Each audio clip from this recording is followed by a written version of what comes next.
How I feel about Black history at 38 years of age.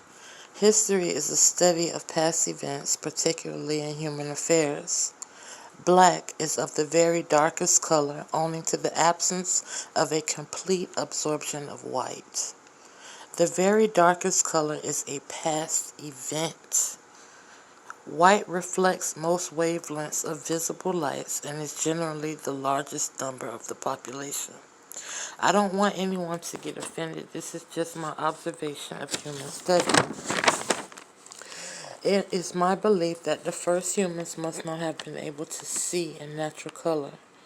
To call a human black or white gives me the impression that the observer was not able to see in color. Someone observing humans on a black and white television, for example, may consider humans black or white. Today I see hues of very dark browns, beiges, and maybe peach.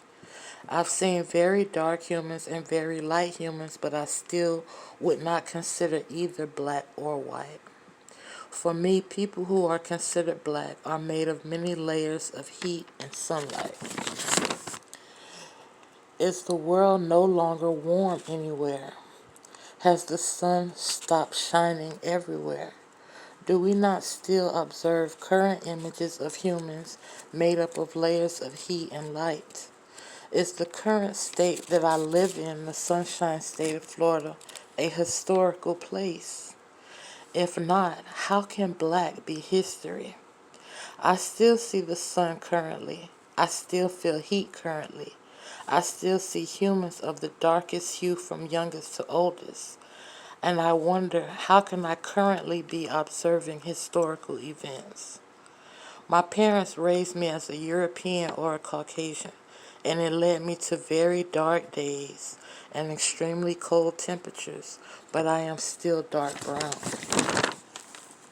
To hear anyone declare black history in regards to humans is to say that there is no more heat and sunlight, and that is the current state for all of us. When my dark brown skin is submerged in water, it begins to turn pale and wrinkle. The deepest depths of the water is cold. When a brown woman's baby leaves her womb waters, it is at its palest and wrinklest, and is considered a newborn. After months of sun and heat and food, it turns darker and darker in pigment. Living in the Northeast, my days and nights were dark and cold, and I was always submerged in frozen water, and my pigment started to fade.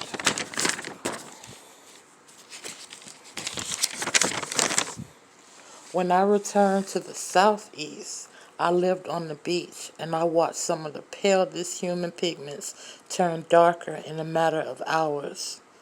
There are European humans considered Arabic who have darker hues than many who are considered black. What is historic about the darkest hue of humans?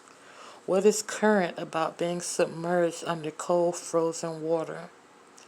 If the circle of life is real, I believe that black humans can survive underwater for 9 months before their natural instinct is to return to the sun, to stand up, right, and walk and eat solid foods, which is more difficult to do submerged in cold, frozen water, otherwise known as snow. In our quest to be born, there are signs that make us feel like dark, cold states are current because they may be considered safer, and heater sunlight states where we live till it's time to be reborn is considered dangerous and unsafe. I am considered an African American, and to me both states are necessary and both are current. To venture out into the heat and the sunlight, and to return to dark, cold during times of rest. A democratic republic state, if you will.